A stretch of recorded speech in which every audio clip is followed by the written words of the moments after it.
It can be fast, rugged, scenic, dangerous and particularly exhausting. It's sort of like a motocross, but you don't, as a motorbike, you don't have the motor. You've got to do all the pedalling yourself. Like BMX racing? It's sort of, but it goes a lot longer than BMX. It goes for 30 or 40 k's.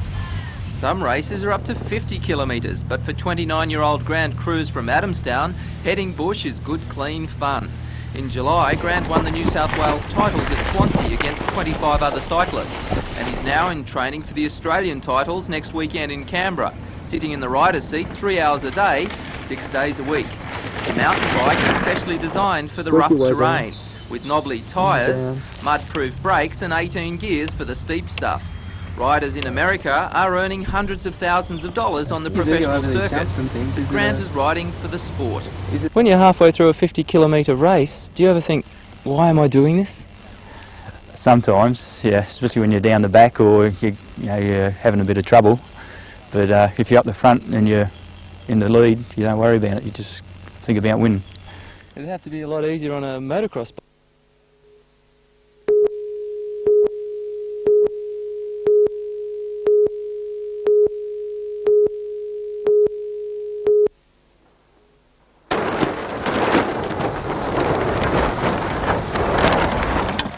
The twin-holed Nacras are clumsy on the shore, but out on the water they're built for speed.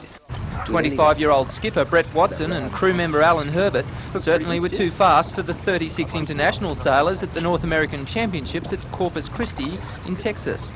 It was a 7-race series, but after the first 2 races, which they won, tragedy struck when Alan's girlfriend and his sister, who joined him on the trip, were involved in a serious car accident. So that put a lot of pressure on us for the rest of the 5 races. The start was right next to the hospital, so all you could think about was the girls sitting up in the room, and they were still operating on Megan for the second race. Brett and Alan were also forced to sail in conditions which were particularly foreign to them. The bay itself is very open and flat, but it was only 13 feet deep at its deepest part, so it was a very short chop. It was about 4 to 5 feet, which is fairly unconditional for Australia, where we sail about 3 feet in Lake Macquarie. Against these odds, the young Australians dominated the field, but as 22-year-old Alan says, they had that desperate desire to be the best. Sailing socially is okay, but sailing like racing is excellent. You know, really, winning's the shot.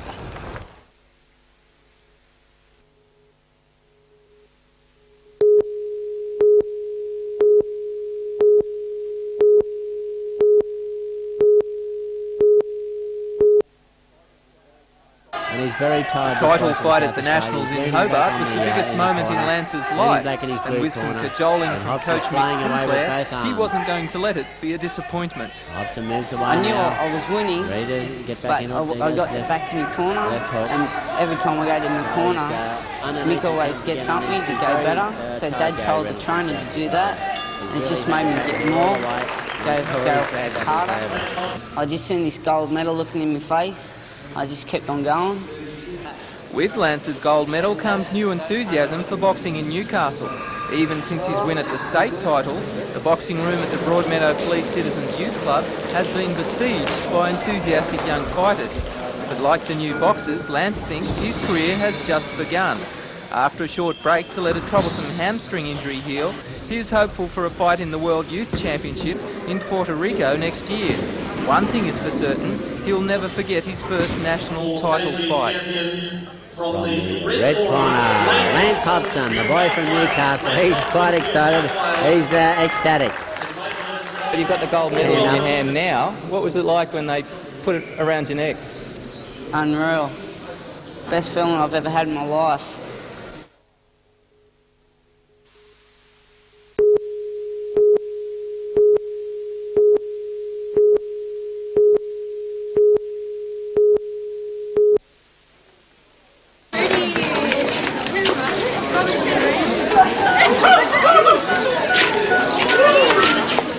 It's going. Yeah, let's get going.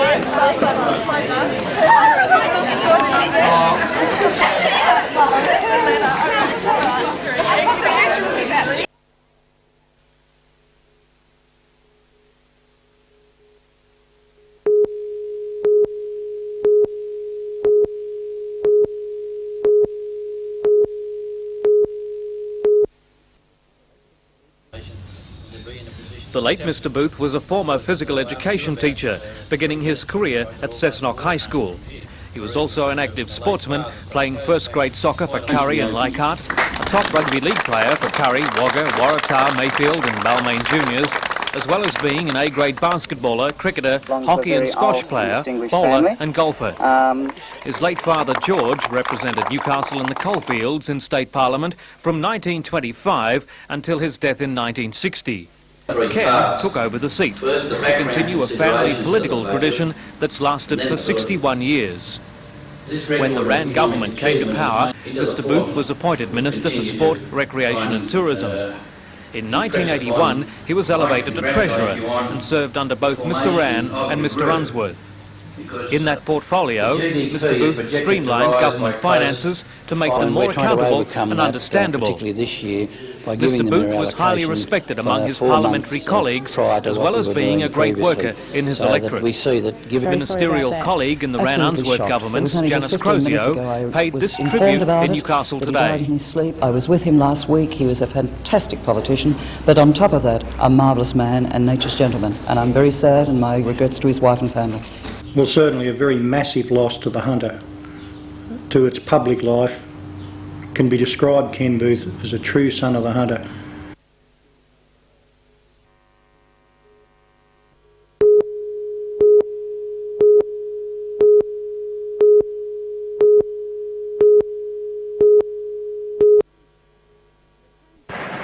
The changes are the most dramatic to be seen in the lives of the deputies.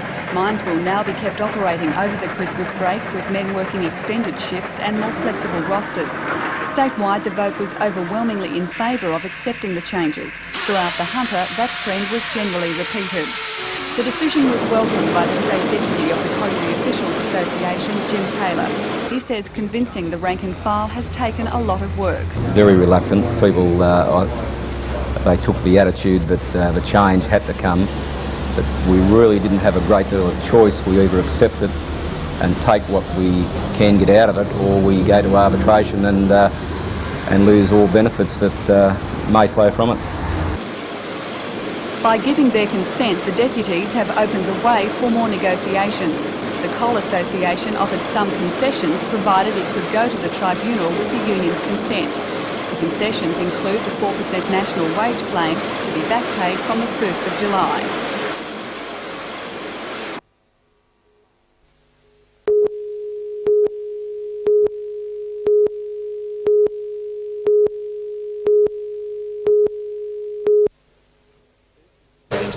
This is the Magnum air compressor, and this is the man who hopes to make it a standard item on four-wheel drives, Jeff Moody. Jeff and his brother Bob, both of Newcastle, have spent the past 6 years developing the Magnum, and this is the end result of 23 design changes. Car air compressors are not new. Models which run off a 12-volt battery have been around for years, and some four-wheel drive enthusiasts have built their own engine-mounted varieties. According to the Moody's, however, this is the first engine-driven compressor to be marketed commercially anywhere in the world, and accordingly carries an Australian patent. The Magnum can be fitted to any vehicle, running off the alternator once the freewheeling pulley is engaged.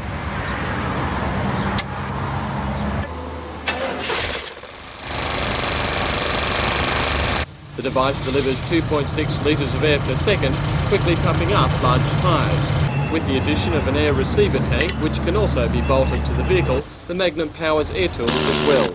According to Jeff Moody, the applications for the man on the land are numerous. Compressor. It will do big truck tyres and tractor tyres. It'll pump them right up to 70 or 80 psi. That will run air tools and that sort of thing. If they wanted to drill holes in fence posts, things like that, it will run air drills, etc. It'll run spray guns and what have you. If he wants to spray a bit of defoliant or anything like that around the place, it'll do all that straight from his vehicle. Around 400 of the $350 units have already been sold, and according to Jeff, the market here and overseas is almost unlimited. We hope to get them into a lot of the overseas armies and government departments and what have you. It's just at the moment, it's just a matter of time and getting the right corporate people behind us to push it into the right market.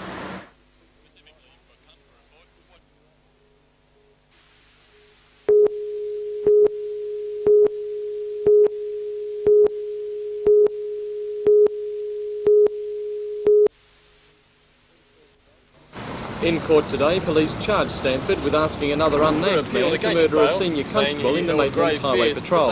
Stanford has also been charged with possessing a bayonet and an unlicensed .22 calibre rifle, which police claim they found when they raided his High Street flat. Police will allege that Stanford asked a police informant to murder the Highway Patrol officer on 2 occasions, once at his flat and again in Maitland Park 3 days ago. On the second occasion, police claim the informant carried a tape recorder and the conversation was taped. Police will also allege they found a paper in Stanford's flat containing the names of 3 officers and 3 sums totalling $19,000. Throughout today's appearance, Stanford stood silent and handcuffed in the dock. The hearing was predictably short, the police prosecutor immediately applying for more time to prepare his case. Bail was applied for on the grounds that Stanford is due to be married in a little over a month. However, police prosecutor Terry Gannon appealed against bail, saying he held grave fears for the safety of witnesses if Stanford was released.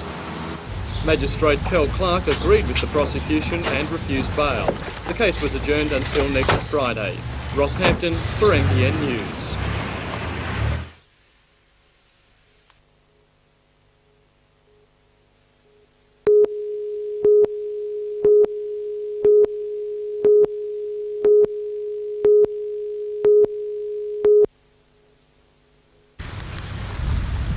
Today's rain was a welcome change for lawns, but also made life very difficult on the hustings.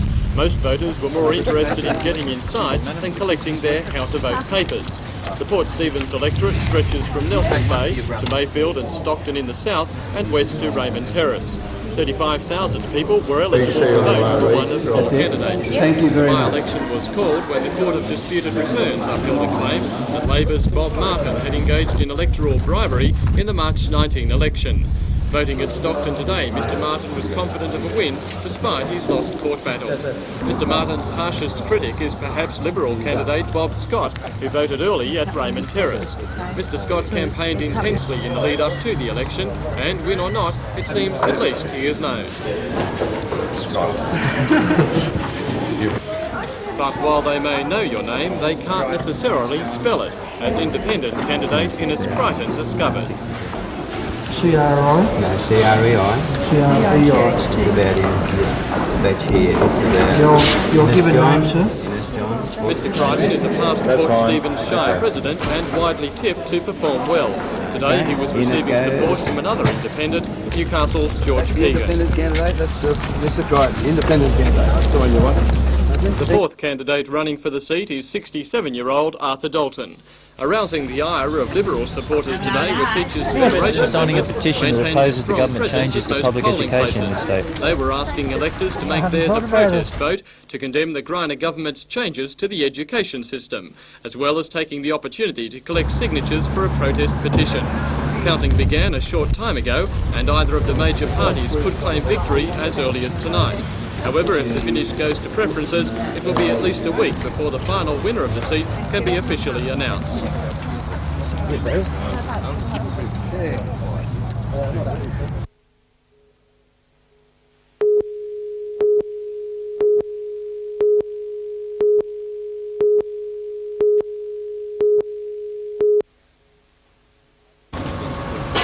At midday, 2 cars, a Falcon panel van and a Ford Escort collided head-on on Redhead Road at Dudley near the dump. Rain hampered rescue crews as they worked to free a 17-year-old redhead girl, Tracy Haddon, from her vehicle. In the absence of pain-killing morphine still to be made available to paramedics, nitrous oxide was administered to the injured girl. With a fractured thigh and severe cuts to the head, Tracy was transferred to Royal Newcastle Hospital by the rescue helicopter. The driver of the panel van, 61-year-old Robert Miles, was also taken to the Royal by Belmont Ambulance with a fractured nose and rib injuries. But there was no rest for rescue workers in the slippery conditions. A middle-aged man had a lucky escape after his car plunged over the Waratah high-level railway crossing this afternoon. The man lost control of his car as it headed west along Station Street. It dived over the 4-metre embankment into the storm drain. Miraculously, he walked away unhurt.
Several hundred members of the Hunter Wetlands Trust gathered to see the end result of many years of dedication.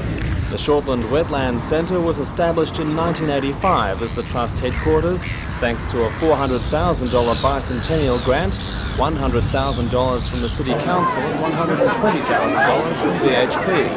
Others have since given money, expertise and time towards land acquisition and building renovations and landscaping of the project.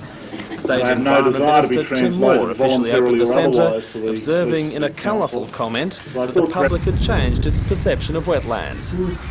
We have all as a community come to appreciate, I think, better that what we now call wetlands and what were in the past swamps had higher social values than to be drained for agriculture or used as the final resting place for members of the Victorian branch of the Ship Painters and Dockers Union. And on that note, celebrations continued with guided walks, theaterette presentations and canoe trips to explore the wildlife haven.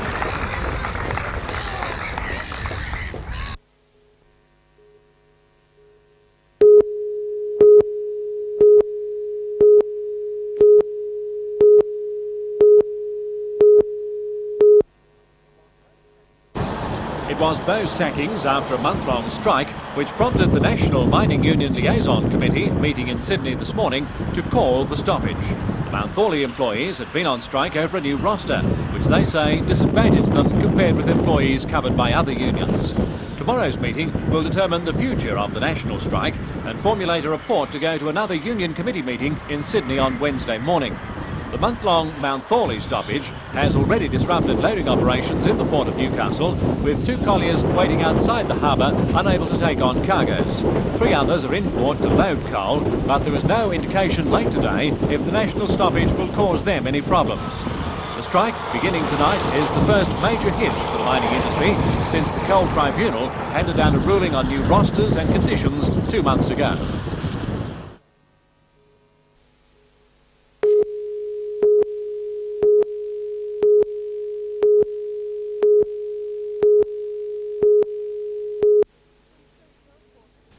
When State Transport Minister Bruce Baird announced the lifting of restrictions, it raised a storm of protest from the Australian Railways Union. They claimed it would spell the death knell for rail services, but that warning and a threat of industrial action failed to stop the government calling for tenders between Sydney and Newcastle. What they received was 6 applications for that route, as well as for the Mayfield to Newcastle route. And another Newcastle company, Civic, applied for the Newcastle to Canberra route. Today it was announced all those tenders have been successful, they being Greyhound, Deluxe, Bus Australia, Intercity Bus, Civic and Blue Ribbon, another Newcastle bus company. Today, Blue Ribbon manager Amos Mordew revealed his company would operate 2 return services a day, going to Sydney in the mornings and returning in the afternoons. As well, there'd be a daily return trip to Maitland. The trip should take around 2.5 hours from Newcastle Railway to Sydney Central, with various suburban stops in between. The other companies are expected to run similar services, with the cost being around $26 return, comparable with the rail charges.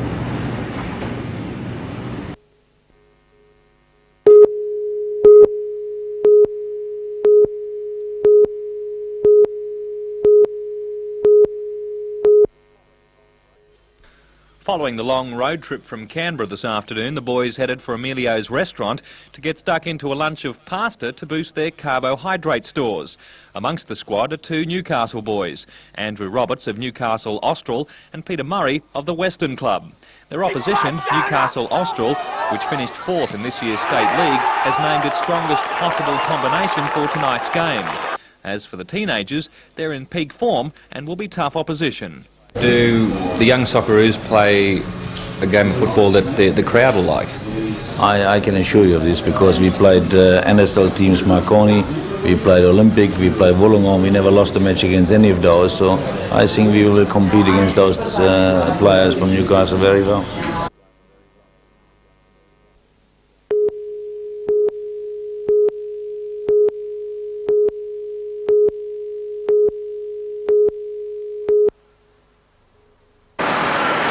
Detectives were quickly on the scene following the service station hold-up on Magnum Road.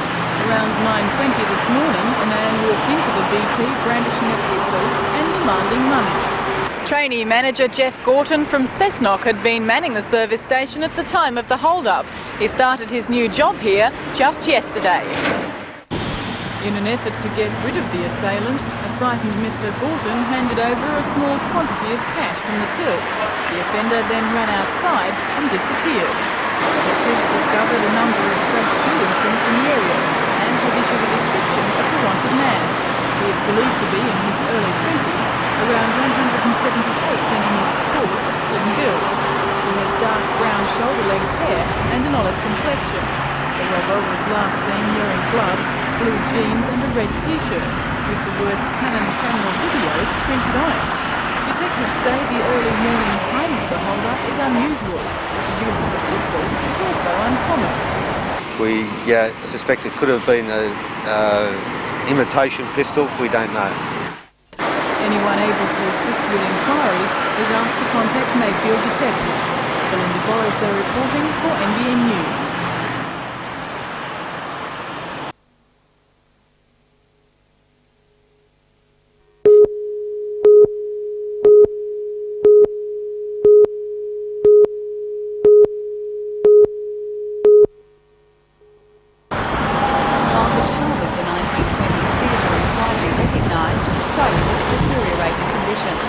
Seats are not comfortable, the firefighting equipment is not up to date and the stage machinery is antiquated.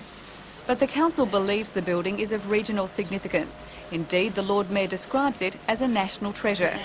There is clearly a need for a venue of this type in the city, so a restoration program seems the logical choice.